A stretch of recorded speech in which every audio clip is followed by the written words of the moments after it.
2, 3. The Bona Fide Bullshit Podcast is back. Boppa!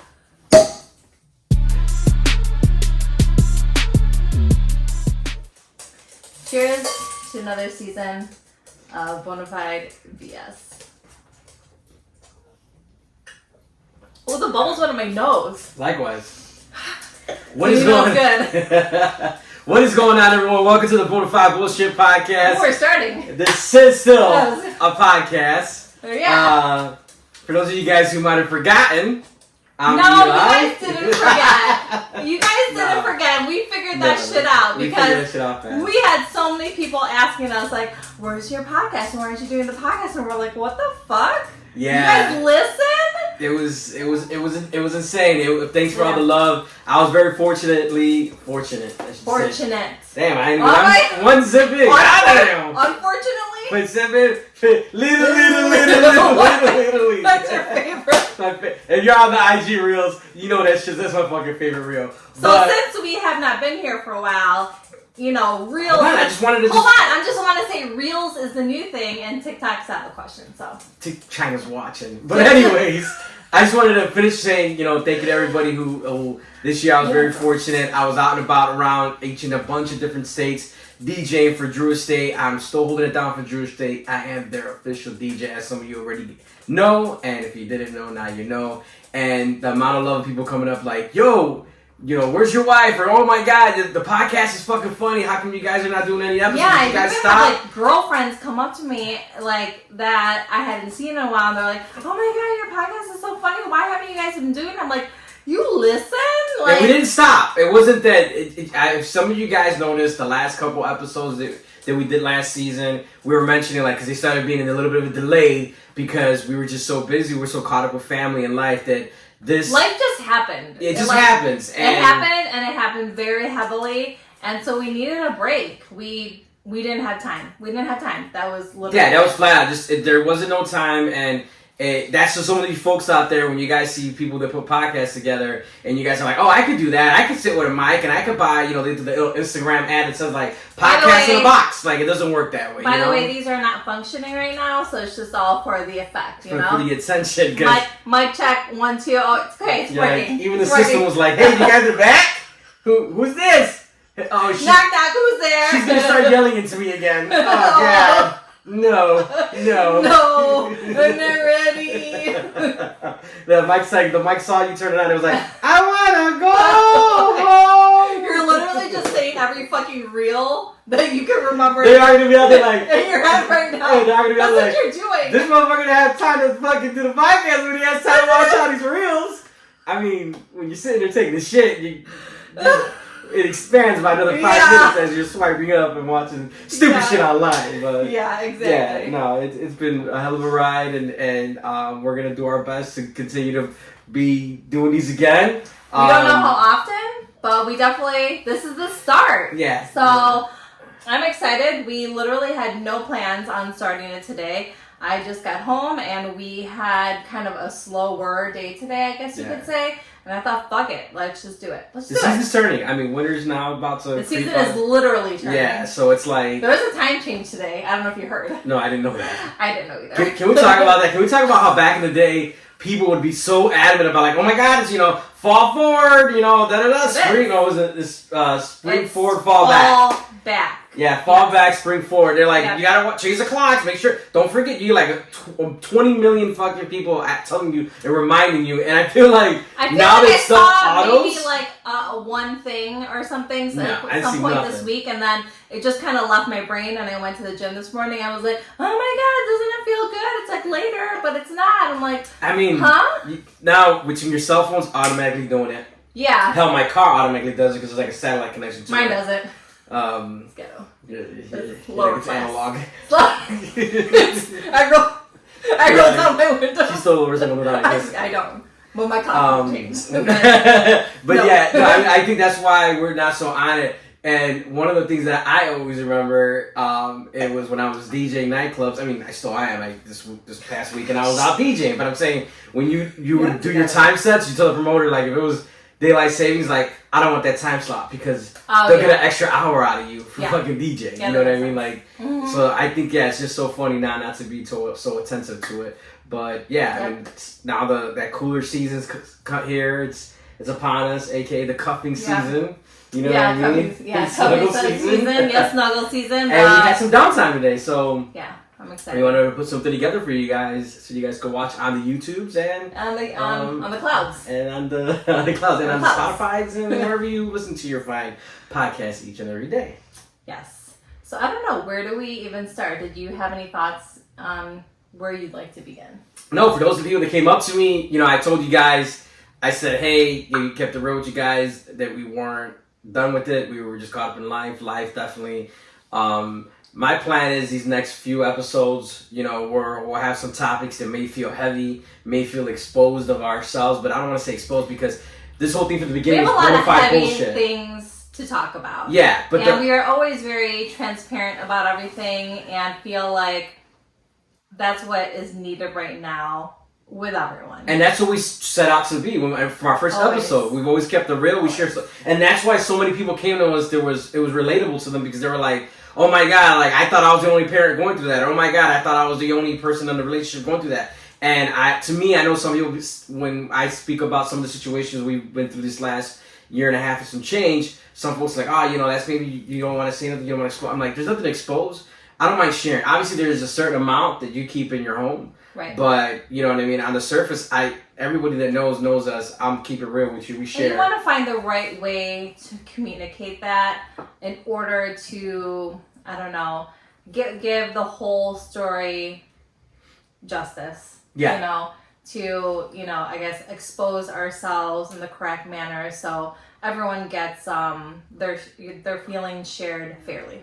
Yeah, and I hate to use personally the word exposing anything that we have to share because to me it's not an expose, it's sharing. It just goes back to me with music, with DJing, with cigar smoking, with my love of everything that I do. Like I'm always excited to share. I'm not an influencer. I like to just share my experience. When I see something my friends know, like, you gotta try this out. So to me that comes the same thing with my feelings. If there's something going on, I'm gonna share with you because most folks and most people don't go ahead and share those things. And then, like I said, it's crazy to get the messages we got when we first started this podcast where people were like, "Oh my God, that's relatable. Oh my God, I thought I was the only one going through that." And you're not, you know, and I think you just need a couple to pick up the conversation. I feel like it's something we both worked on very heavily over the past year and a half is our feelings. And especially you, because you are not one to like feelings. I think I think it's a dude thing. I don't want to be sexist, but I do feel like it's a dude thing. But you are. But I am. Me too. Yeah, here I am. Here. I feel, oh my God. Everybody cancel her. No one's going to cancel me. Yeah. But anyways, but we have been working very hard in figuring out our feelings, whether it's within ourselves and just like other topics. So I do feel like it's something that we want to share. I want to share. Yeah. You know, so... No, that is, but yeah, it's again, I don't want to keep harping on the same fucking thing. Like it's been crazy. It's been a crazy time. It's been crazy. I think right when we were wrapping up, we were just kind of fully coming out of the pandemic. Things are opening back up. As everyone says, everybody's back outside. Yeah. Our son got into high school, which that's been a hell of a fucking ride. With a high school kid, experiencing life real fast. I'm gonna say fresh. Fresh. Fuck, man, today. That's 3 zips in. And yeah, you just... Okay. Some type of way. Some type of way. Let's take a belly breath, okay? Belly breath, shout outs to our 7-year-old who that's what they do in class. Take a belly breath. You know, the spectrum is, you got one kid coming in the door with, take a belly breath. You just gotta calm down. And then you got another kid coming through the door like, fuck yeah, I ain't saying nothing. Life sucks, you know. He was literally telling me that in the car yesterday, taking belly breaths or whatever. With starting with some current news that I think maybe can loop back around to our story is Aaron Carter. Crazy. He was just, I was like, where the fuck did you go with this for a second? No, it was. I forgot that he kicked the bucket. Yeah. He kicked the bucket. It's very sad. He's 34 years old. That is insane. I'm only 6 years older than him. But, you know, at least from what I'm hearing, I don't know much about Aaron Carter, obviously, besides he's Nick Carter's brother. And I know he did have some issues whatever. But he just recently turned this to be a rapper, and I think the issues weighed heavily on addiction and mental illness, and I think that is something that is plaguing. Like, it is a problem that needs to be spoken about in current times. See, I have a 50-50 view with that. To me, it's definitely something that you hear a lot about. You hear a lot of people encouraging people like mental health problems, please speak. And I feel like we're in a weird space. Again, this is my personal view, because nowadays you can't have a fucking personal view, because if you're not right with everybody, you're wrong. I'm saying that there is something going on with people, but at the same token, I also feel there's people that are out there exposing that and using it as an excuse too. Like, there's a 50-50. That's what I'm trying to say. It's something that needs to be spoken about in regards to that. It's a problem. And yes, we all should be heard and all that good shit. But I also feel like part of all that is enabling it as well. Yeah. And I think in his situation as a celebrity, the first thing is like, well, he's rich, he's got money, what's he to be depressed about? There's a lot. Your life changes. So a whole fucking lot. It's so crazy. I saw an interview with Lil Baby. And Lil Baby talked about how the rapper, for those of you who don't know who he is, he actually, like, when he speaks, like, he sits down, like, the guy, man, he's on his shit. And he gave an example about how his life changed. And they always talk about how people deal with that, whether that's you got the money, you got the cars, you got the girls, the drugs, everything. And he's like, you know what, for me, he's like, he said there was times at night where he had to realize things changed. Not just to the fact that you can't go down to the grocery store without being recognized, or go eat without someone saying, hey, can I take a picture with you? Yeah. He's like, I gotta move different.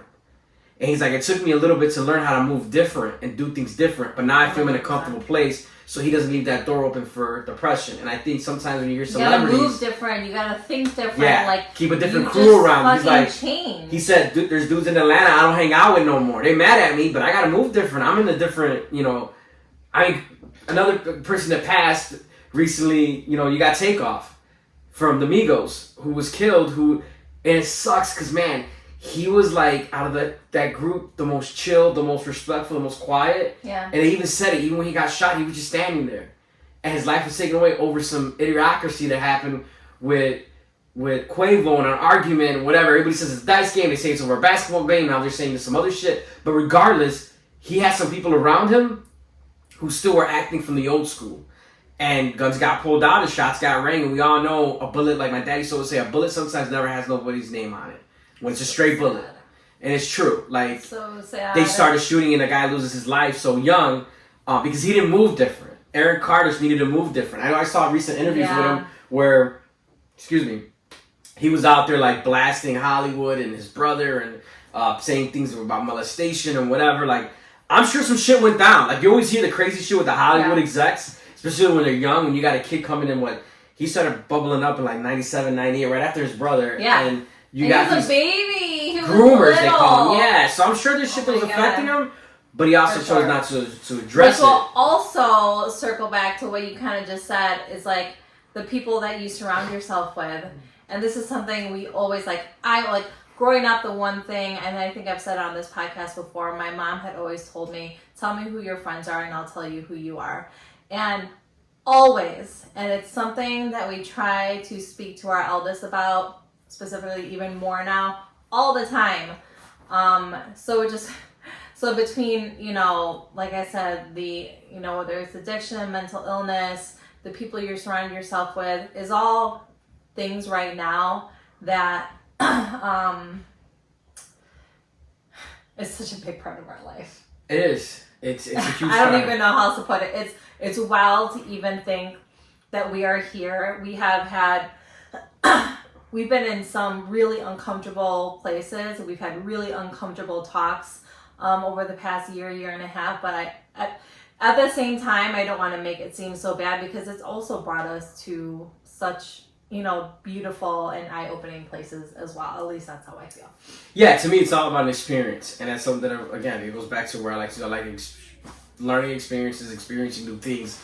Whether it's good, and I don't want to call it bad, because to me it's just the way life is. Like, there's certain situations with our oldest son that we've gone through recently where it's again like moving in a different circle, choosing who you're around, dealing with thoughts, dealing with the way you're feeling about stuff, making decisions, you know what I mean? And I always try to guide both of my boys the best way that I can. You know, they're going to eventually do them, but as long as I know at the end of the night I could have that peace of mind, and this goes even to family members that come to me for advice, like I know at the end of the day I try to give you some great advice. I try to tell you the way to move, and if you don't want to move that way, if something God forbid happens, I'm not going to sit here and be like, oh my God, I should have told him this, I should have said that, because I tried. But at the end of the day, us as adults, we're going to make our own decisions. I've been the type of person that you can tell me like, hey, like the rule follower, like, hey, if you do that, that's going to happen. Fucking, I'm not going to chance it. Where I know people are out there, we say, hey, you're going to do this and this is going to happen. They're like, fuck it. I mean, let's just try it. And then shit happens. They're like, okay, let me not do that again. Where I'm just like, fuck it. From the beginning, I ain't fucking with that. I ain't getting into that. I'm a little bit of both, I think. Like, I know the limits of where, like, no, you don't fucking go there, Angel. You know, but I know where I might want to, like, you know, risk it for the biscuit a little bit. You know what I mean? That's what they say. But seriously, he is very much the rule follower. And I try to steal that of my son, you know what I mean? Yeah, and I know, your youngest is like that for sure. He is a fucking rule follower. He wants to know everything that's going on. And, you know, I think that's a good thing because if that's in you already, you can learn how to pull back a little bit. You know? can. And after there's times, situations where I might walk that tightrope, you know? It's very, yeah, I don't know. You know, like, you're close to it. You're not on it, though. I might, like, touch the water a little bit, you know? Yeah. I don't know. I'm like, hey, let's jump in. Yeah, you're like, hey, and you're fucking, and I'm like, nah, you know, but it that goes hand in hand for any of our listeners that are out there that have a high school kid, and this time and age, like, it's crazy because of the amount of shit they're exposed to. Joking about reels and shit. I think I said it to your dad it said 6th graders when I was a 6th grader. Oh my God, yeah, that was so funny. There's a video where it shows this kid, he's like 6th graders when I was in 6th grade, building forts, eating pizza, playing around, video games, and 6th graders out like fucking vaping with fucking shiesty mask on, trying to flex and do shit for the phone, and it's a different space to where I feel like these kids, they're chasing this feeling where they have to live up to somebody else's expectations. Yeah, you know, before when kids struggle with shit and anything in the back that's early 2000s into the 90s and the 80s, it was like, oh, I gotta my parents. And it's honestly just too bad because they're growing up too fast and they're missing that like awkward, funny, very innocent stage and going from 1 to literally not even 100, like 1,000, very quick, and they're missing it. And you're missing that honest kid space that you know you're allowed to be that because before you know it, you're out of fucking high school and all bets are off. You're a fucking adult. It goes that fucking quick. I think it's because there's just so much information at their fingertips. There's too much. Whether it's a cell phone, whether it's a computer, when they get online and play their video games, the amount of shit that comes at them so fast. Like, we were growing up with the era where that shit was just coming out. So I remember, like, sitting at a computer, like, okay, it's a messenger. It was a very slow pace that we were able to get used to social media. And it wasn't just like, here's everything. You're 11, here, take YouTube, take Instagram, well, even take social Snapchat, media, like, I feel like MySpace got introduced to me when I was in my 20s, not when I was... But we had MySpace around for a long time before, I don't know, Facebook started creeping in. So we were really, like, it was a slow progression. Instagram, Twitter. We learned how to, you know, post those funny gifs with the sparkles and shit. And then we went to Facebook and we had statuses. So, like, it really was, like, we were learning as it was coming out. Whereas the kids, like, they come out of the womb knowing how to use a fucking iPad, which shit we've never taught them. And I'm just like, with apps that have all in one. Like, my son can hop on a gaming app for Discord. But in there, you're exposed to different direct messaging, which was AOL Instant Messaging. And the picture sharing, which is Instagram. So you know, much. like, it has all this shit that's just compiled in one. And... I'll never forget when Martin, our eldest now, was young and he was already watching YouTube and he was like obsessed with Thomas the Train. Oh my God. And one day we were like listening to it and we're like, what is that? Remember, it was Thomas the Train with a black face.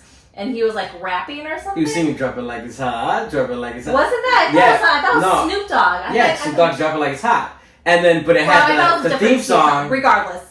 Yeah, it had the theme song to the dun dun dun dun. So that's it. Yeah. And he's like, and And we're like, huh? And that was the first time I feel like we realized, or at least I realized, I was like, okay, YouTube could escalate like very quickly because then all those side videos, like, and I'm still like, they're related. Yeah, they all come up.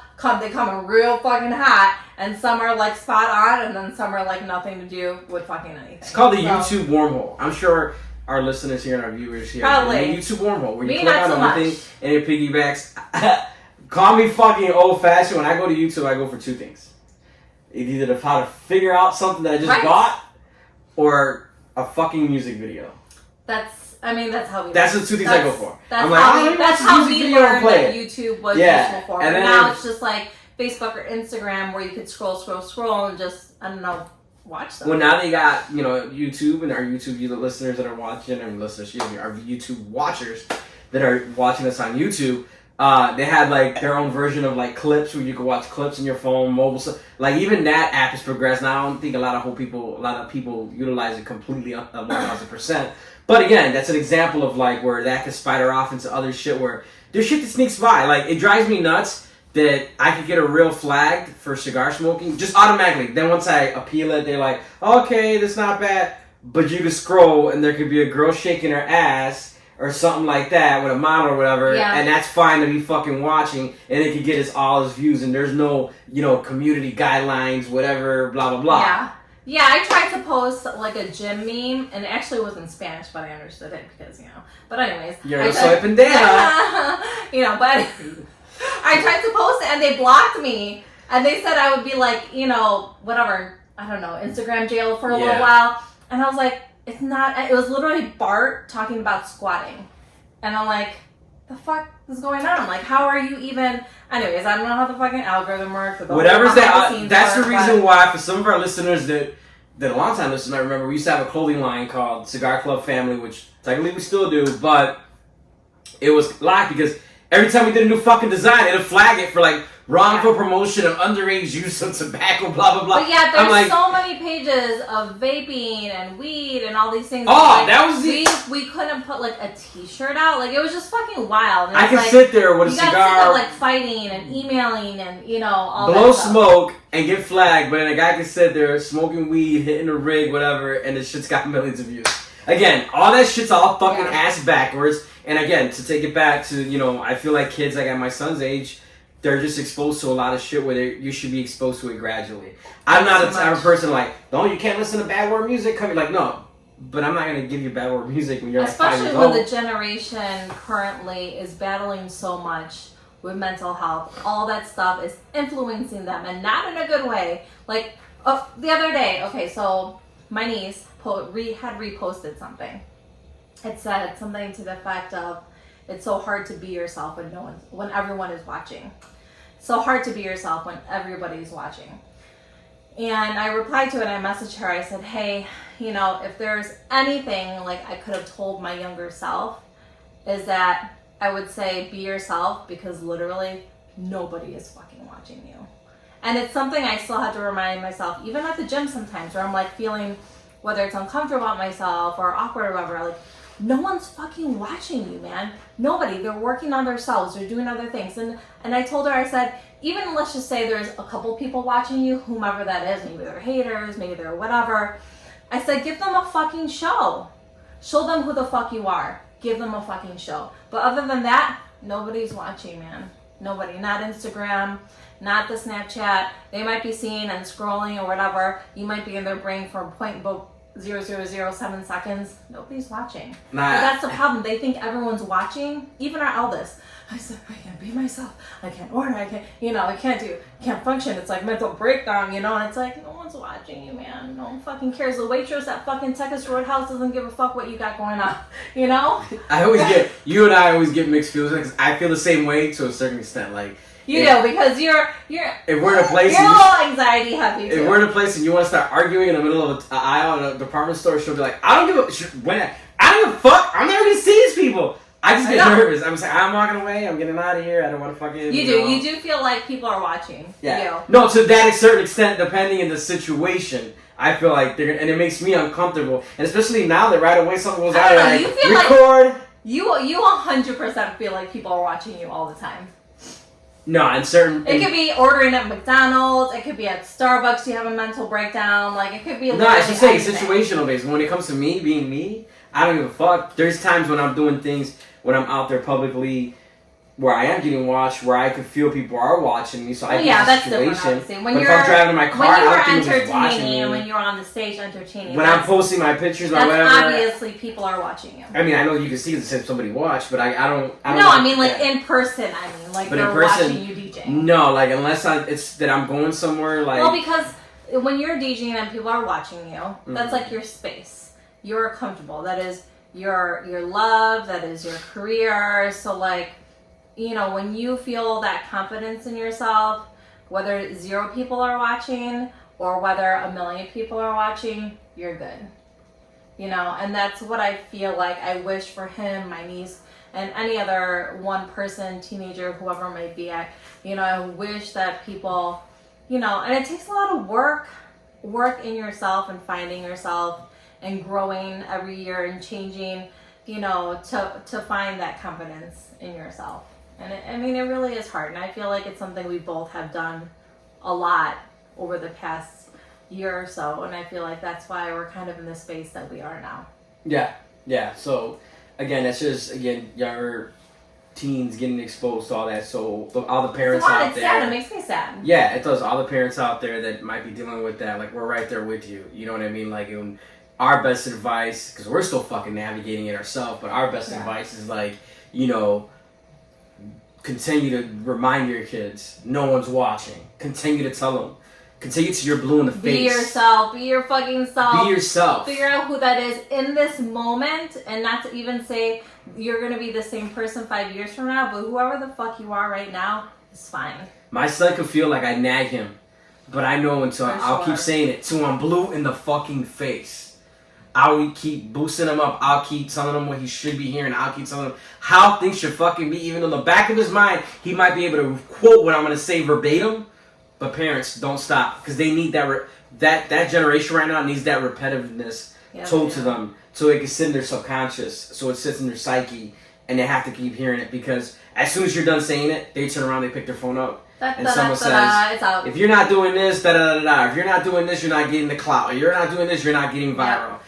And that fucking clock resets. So we have to do our due diligence every day to go back and continue to repeat that to them. To make them feel good about themselves. To make them have to not worry about what other people think about them. Because if we don't, they're just going to get trapped in that hole. And that hole is just going to sink.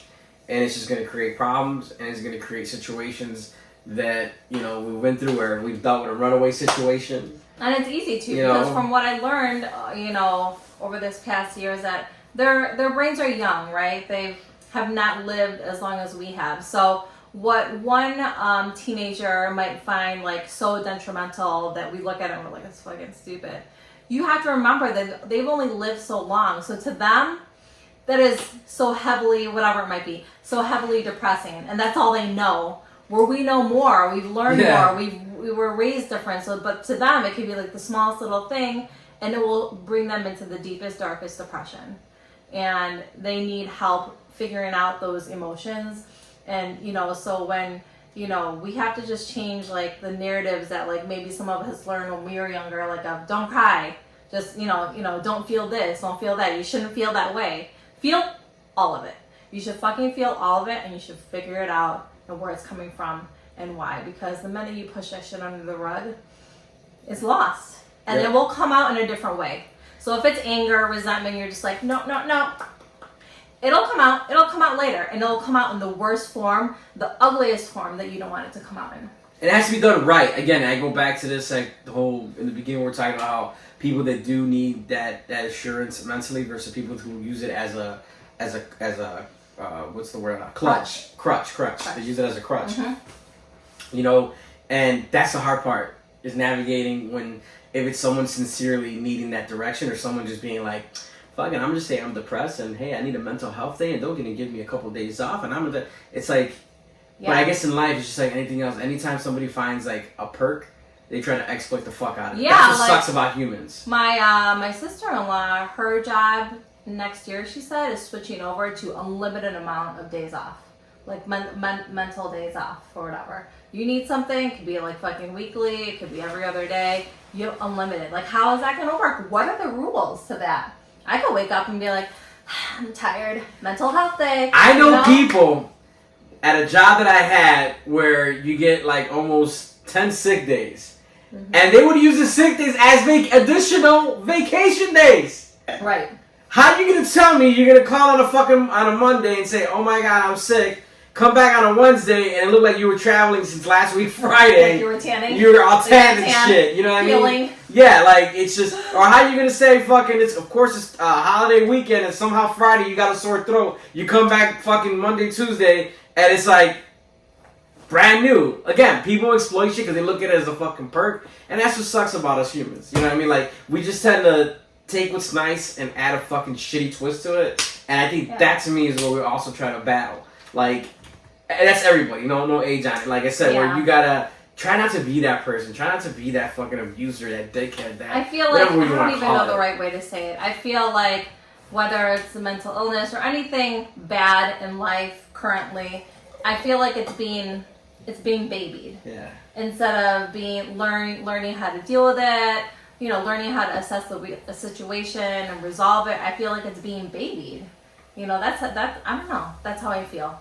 Yeah, that's what I'm saying. It's like where some need it and some coddle it to where it shouldn't be getting coddled, and some using it as a fucking excuse.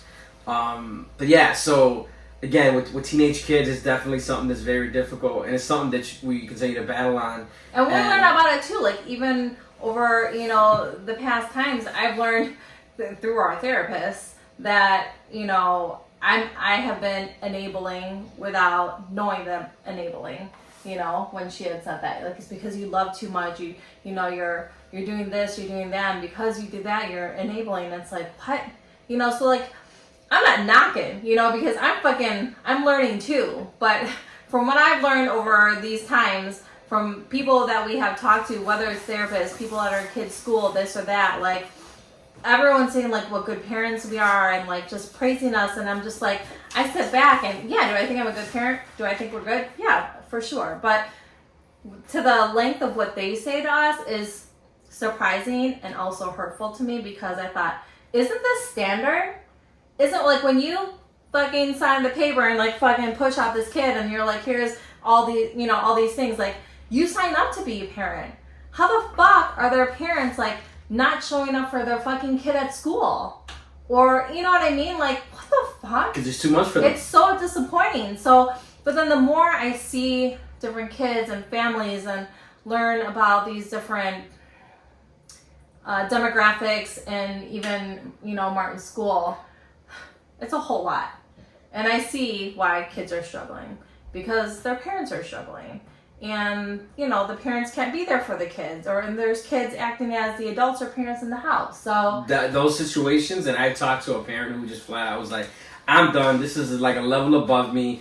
Whether it's at the young age where they're like, I just give them the phone, I'm tapped out. Or just when they're older, just I let them do what they want because I'm tapped out. And it's like, again, it's like I said earlier, it's not giving up on that kid. You know what I mean? Like, don't give up on your kids no matter what you're getting put through. And I get it, like, our generation is the first generation raising these kids that are being brought up in this technology-savvy social media age. And I think that's right now where kind of that gray area is, that you have some willing to figure it out and some are just like, I don't know what the fuck to do, I'm done.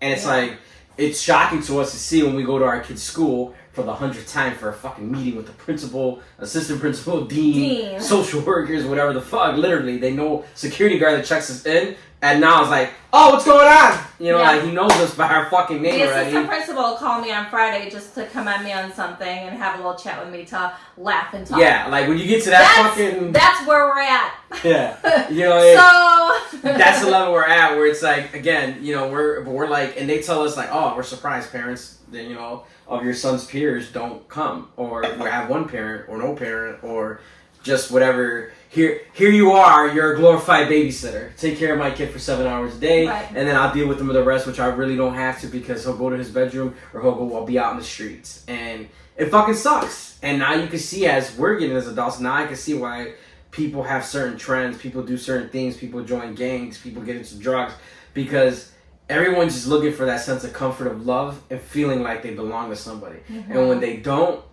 they will turn to other shit to go find it and chase it, and they never find it. No. And that's what fucking sucks. And it's heartbreaking, like you said, when you hear like, this parent didn't step up for the kid. My kid's a fucking bonehead right now, my oldest. Fucking capital B-O-N-E, bonehead. And that's a really nice word, Yeah. There's a couple others that come to mind, but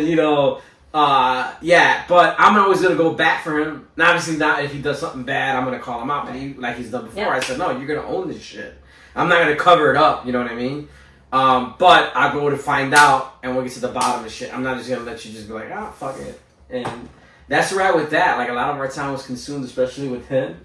It was 95% of the time, for sure. And the other 5% was trying to figure how to balance things out between us and the rest of the household. And so now I feel work, schedules. Our individual selves, us together, being on the same page with everything. Again, we've learned a lot about ourselves, about our marriage, each other over this past time. And I feel the most grateful and the most love for you I've ever had in my entire life. Some savage shades in your cry. Yeah, I was just looking at it. It looks like it got two eyes. But it's true. It's true. Hard times will really bring out the people who are in your court, and it's not easy when you have to have fucking hard conversations and you don't think the same way. And because I'm an emotional being and you're a logical being, but then you realize like when you come together, that's it. Like you could fucking conquer anything, and that is fucking where I'm at right now. I feel in a space where we could handle anything. Yeah, I agree with you. Did I throw you off by that loving message? Yeah, it did. Yeah, I know. All it took was a ring light and the camera to get to Damn. No, in all seriousness, no, I appreciate it, but I don't tell you that I appreciate. Let me take that. Like the word I'm looking for is like I don't care to say I appreciate it because I'm not here to be doing stuff like that to get a round of applause. Like you said earlier. I know you're not. When you're doing something, point. you know what you're signing up for. And you know what it entails. Now, does it feel great? Like something it feels great to at least if you acknowledge at a certain point or like that, and you say something without a doubt, it makes you feel 100% great. But I can never just sit here and be like take kudos for something that I know that. No. It's not even that. I know you're not looking for that. I know you don't need that. But over the past, however, I keep saying this past year and a half, like I've told you here and there, whether it's I've written you cards. It's hard for me to say those kind of things because I'm immediately emotional. Like, I will just emotional damage for real. I will just start hyperventilating, ugly crying. But it's true. Like, when you get married, they don't tell you all the things that you're gonna go through. They don't tell you like I got married and honestly I was so scared. Like I knew I loved the guy, but to think of the years, 50 years from there, it was just like. I don't fucking know. And then we got married through the Catholic Church and they make you do like all the marriage classes, but they don't say like, hey, like, 10 years from now, you're going to be different people. Are you still going to be in love? Why does anyone tell you that? Why does anyone say like, you're going to have to choose this fucking person every single day or else you will fall out of love? There's so much. So yeah, like the shit that we've gone through is fucking wild to me. And the fact that we're still standing here and stronger than ever when we have gone through the biggest bullshit of our fucking lives the last year and a half, like makes me feel so good with the choice that I have made, which is you. And I feel lucky that even someone like you chose me and my son, who were not your family, to be your family. That's it. Mic drop. Goodbye. Mic drop. I'm gonna go cry now. That's where the video ends.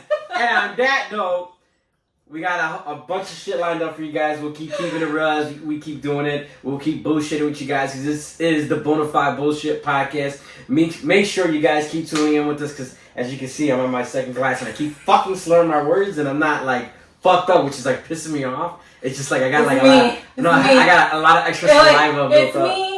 Hi, yeah. I'm the problem, it's me. There's another reel. You don't know about like, that. This is what they've been on. But yeah, so we appreciate you guys tuning in. We're going to continue to keep it real with you guys. As always, keep reaching out, even on our personal pages, not just on the Bona Fide page, because I know sometimes, we will admit that we send us to fall back and not always get to check them because, again, social media is like another fucking job and it's not like another so thing much. that we do on top of what we do. So our personal page, the Bona Fide page, I have a business page, like, There's a lot happening on a daily, but it doesn't mean that we have forgotten about this because it's always been like on our minds. Yes, but you can always reach out to us on any of those platforms and try to get a hold of us. And if you guys want to share your thoughts, share your feelings, share if you guys want advice. Share literally anything because I like hearing all of it. The funny, the sad, anything in between. Like we want to hear about it and we want to talk about it. And we won't say who said it if you don't want us to, but we want to know. Yeah. We want to know. So. With that said, we appreciate you guys. As always, thanks for tuning in. Make sure you continue to follow us. On the cloud. This is not working. And rock out with us, guys. It's been a blast. And it feels good to be back.